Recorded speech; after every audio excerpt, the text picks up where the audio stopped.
Hello and welcome. In this video, I just want to introduce one of the most recent device setups that I have completed. This one is for my daughter. She is of preschool age. So for me, the most important things were budget friendly, kid safe, and education focused. So on this particular device, we are working with Zorin OS Education, and the reason for that was because it had a great starting point for all the pre-installed applications and software, primarily focused for learning and education, which was awesome. And then as well, we're working on a Lenovo 300E Gen 2, which is, I think, manufactured in 2019 or 2020. The specs on this particular one is 8 gigabytes of RAM, 128 gigabyte SSD. I did purchase this one on eBay secondhand for about $80. And so what I'm going to be doing on this video is I'm just going to walk through the desktop environment, just how we have it set up, the dock panel and the pinned icons, as well as the desktop launchers, which are going to be these items here. Dock panel is this area here. And we are also going to run through the Brave browser, how I have this set up and configured, and then some of the extras that I just want to poke through, which is going to be how to access the search bar and our workspaces, as well as accessing the applications and settings, because we don't have those in a system tray or any settings down here. This is just because I have this actually opened. And we're also going to run through 2 additional applications, which is just FreeTube and RustDesk, and why I have them installed and how I use them. And just the last little note here is I may look at actually doing this as a full how-to or how I did this type setup, so that way I can do a full recording from start to finish. So if anybody wanted to actually follow along and do it themselves. All right, that's going to be it for this one, and we'll go ahead and kick everything off in the next video.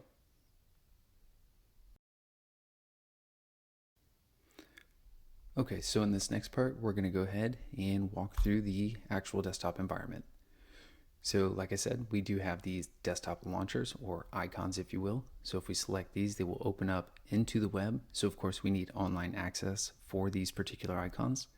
And these ones here in the dock or panel, these are all locally accessed. So we do not need internet access for these. If we're offline, we can have access to each one of these games and applications. Last 2 or 3 items here on the end. This is just the text editor, my screen recording tool, and settings if and when we need to jump in there. All right, so the first one here is going to be Capman. This is one of her favorites lately. It's much like Pac-Man, and I'm just going to kind of like click into these, do a brief intro of what they are, and then we'll pop back out. All right, so Capman, you can start navigating or start the game by using arrow keys.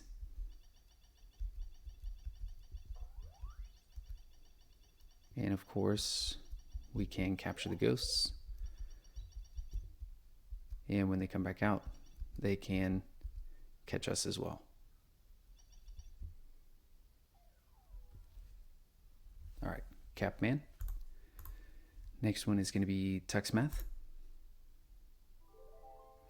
And I'm going to forewarn you, if you do install this game and use it, turn the sound down before you launch it, because holy moly, is it loud.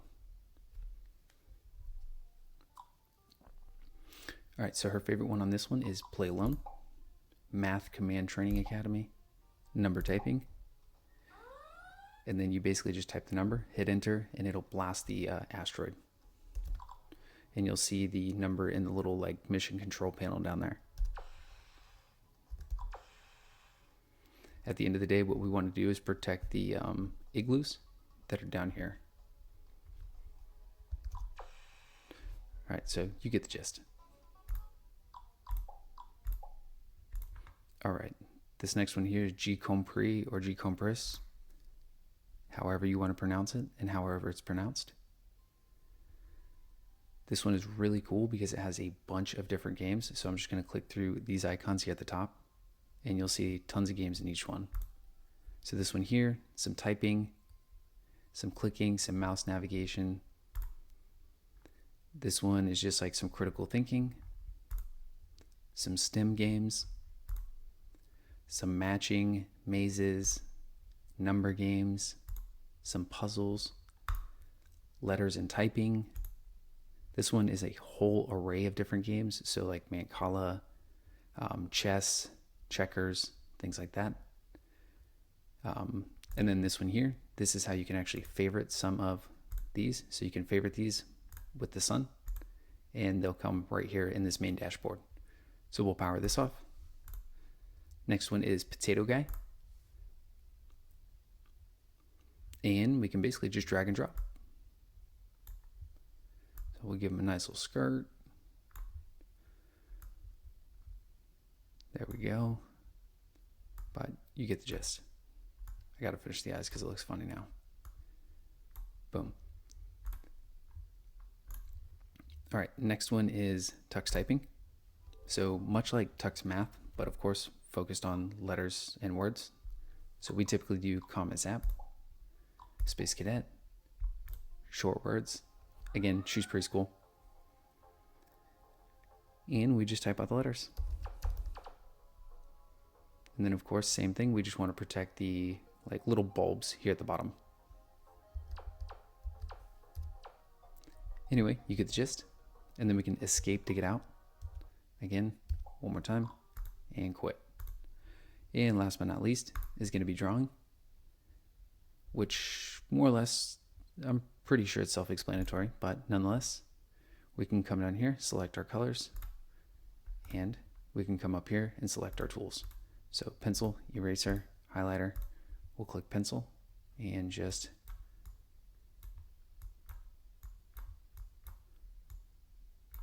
and then we can change our color.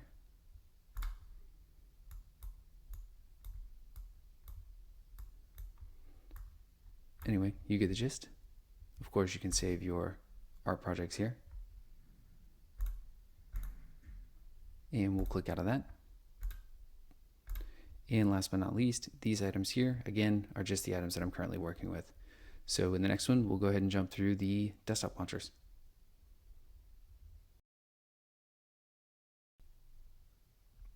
All right, so we're going to go ahead and kick it off with the desktop launchers.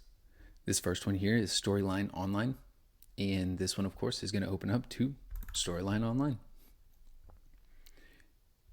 And if we don't know what this is, it is an awesome tool because if the kiddos have any one of these books, they can actually click into it.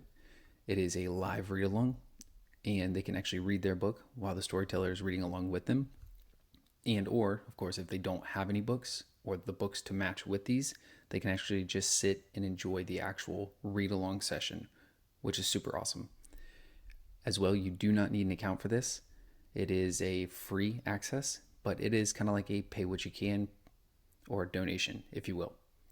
All right, so we're going to go ahead and minimize this. And the next one is going to open up PBS games. All right, we're going to close this. And if we just scroll down, we can see here, we can click into any one of these characters, and they have a whole bunch of games, depending on which character it is. Lately, her favorite one is this one here, Loop's Lunch. All right, we're going to go ahead and minimize. And the last one here is going to be Starfall, which is very cool because they actually have access for all different grade levels. Of course, I just have her specifically set for pre-K and kindergarten. And they can come in, there's interactive videos, interactive activities, and of course, all these different categories. Last thing I want to show is just how we have the browser set up. So I will show here, we're using Brave browser, and we do have access to all three of these sites. Additionally, I do have them saved right here in the favorites area or the bookmarked. And this section here is our homepage dashboard, if you will. And I did remove everything on the dashboard except for the time clock. Now, just to show, with the Brave browser, I did install an extension, so we can click this option here. And it's called Block Site. So with this, I have actually set it up so that way the only three sites that she can access is Starfall, PBS, and Storyline Online. So with this extension, it is free, and you do get 3 blocked items or 3 allowed items for free. So of course, if you set them for block, it'll only block those 3 and they'll have access to everything else. If you set these 3 to allow, they only have access to these 3 and it blocks everything else. So just to show that here, we can go into Google. And nothing. So we're going to close this here. And how I did this is adding this asterisk just makes it so that way she can actually access all the content on starfall.com, and it doesn't block her if it has any kind of different file path after this /. And same goes for PBS Kids and Storyline Online. And again, like I said, once you actually add them to the block list, you'll have to come over here and check this box, which is whitelist or allow them. And we're going to go ahead and close out of here. Actually, one last thing, to set this homepage up so that way you can remove all the tracking content and etc.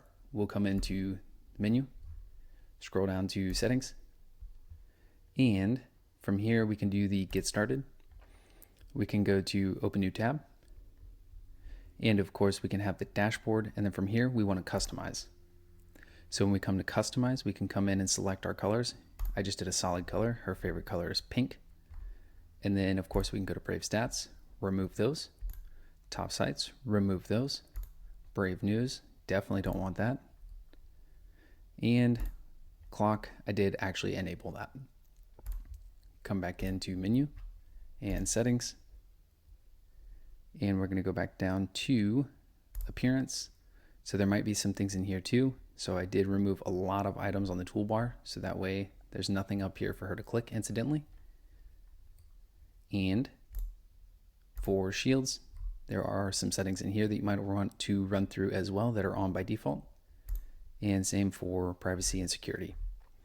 The only other thing you may want to do is come into history and select delete browsing data. From here we can set the advanced, and as well upon exit we can set it for browsing history, download history, cookies and other data, cached images. I don't allow it to save passwords anyway, so no big deal there. We'll change autofill form, and that should be good. Save, and then we'll close. Boom, close all. There we go. All right, that should be it for this one. All right, so in this next one, we're going to go ahead and show how we can get access to our applications, settings, view our workspaces, and even pull up the search bar. And just to give some background on why we're going to do that, if we look at the desktop environment now, I do not have access to the system tray, to the battery, the Wi-Fi, or the application button here. I removed all of that, so that way it prevented my daughter from actually clicking into anything, disabling, enabling, removing, or adding something. And we'll go ahead and I'm just going to close this. I'll close this. Close without saving, no big deal. And what we're going to do is the Windows key on your keyboard, or what's known as the super key, you can click it once. That's going to pull up the search bar and the workspaces. So search here and workspaces. And if we click it one more time, it'll go back. We can double click it and it'll pull up the apps. Boom. So in this view, I kind of have like the main applications that I want to utilize. And if we go over, this is going to be more of like the system admin applications, if you will. So everything from power settings to the actual settings, software updater, the Zorin appearance tool, and of course a firewall configuration. So I'm just going to go ahead and show one of the things that I really like. I'm going to go back to the desktop here real quick, and we're going to pull this window up. And one thing I really like is if we grab this window, we can drag it and it wiggles kind of like Jello, and she really finds that fun. So we can double click. We're going to go into Zorin appearance. I do believe that's where it's at, and I could be wrong. So we're going to do, we can pick our layout here. Of course, our color theming and dark mode or light mode. And this is where you can select jelly mode, which is where we enable the animation to make the windows kind of shake. Again, really cool for kids. All right. So I'm going to go ahead and just run through the rest of these real quick. We have the desktop to allow for icons on the desktop and icon size.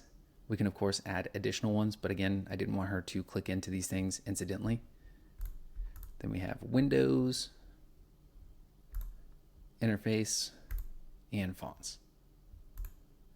All right, So we're going to go ahead and close this, minimize this, and I'm going to go ahead and tap it twice again. And the last two items I just want to show is FreeTube and RustDesk. So we're going to click into FreeTube here. And this is a video playing or content media tool, if you will. And it allows you to view many of the videos online without actually being subject to tracking ads or any of that other nonsense, especially for your kiddos. So when you come in, it's actually going to be kind of like a blank canvas, if you will. And what we can do is we can come into settings, and I'm just going to do this real quickly here. We're going to go down to parental control, and I'm going to uncheck all of these items real fast. And then I'm going to come back here, or we can click this option here, and we see we have a search bar. So what we can do is we're going to come in. Typically there's going to be nothing in here whatsoever. You're going to have a blank canvas. And again, for the kiddos, we can search for like this, Danny Go. And if we want to follow Danny Go, if you will, we can locate his channel, hit subscribe, which is going to follow him over here. And then we can see who we're following. So this lets me, the parent, pick what she's allowed to follow or not follow. So we can unsubscribe, if you will. And then I'm just going to go ahead and check it. It doesn't matter. And then what I did to remove her ability to subscribe, unsubscribe, or even search is we can go back to settings, come back into parental controls, hide the search bar, boom, it's gone. And then we can also hide the subscribe button, and we'll come back to subscriptions. And again, now we can't search. We can come into these, but we have no way to unsubscribe. So she can't pick, she can't remove, she can't add. This is all controlled by me, the parent. And what's nice is if we come into this view here, subscriptions, the only videos she's going to get access to is what's in our subscription or follow feed. So awesome tool, because then, like I said, she's not subject to all the ads, the tracking, and again, it gives me a lot more parental control over what she watches. Not that we use it a whole lot anyway. All right, we're going to go ahead and click out of here and double click again. Last one is going to be RustDesk. This one is just a great, quick, easy to use remote peer-to-peer software. And the only reason why I even installed this anyway is my wife and daughter had to go out of town for a couple days. And when my daughter took the device with her, if they ran into any issues, it just allowed me to quickly access it and help my wife and daughter out and get her device back up and running. I don't mind if this is showing or if this is showing, and that's mainly because I can go into the settings and I can change those things. We can do that by clicking into these three ellipses, and of course go into security, and we can change our password, we can change our ID, and so on. So I'm not too worried about showing that right now. I will change this in a moment, just not on camera. Anyway, it's called RustDesk. If I'm not mistaken, it's set up much like AnyDesk, but I think it's either entirely written in Rust or mostly written in Rust. Either way, awesome tool. And we're going to go and close out of here. And I do believe that is it for this entire video series. All right, thanks for watching.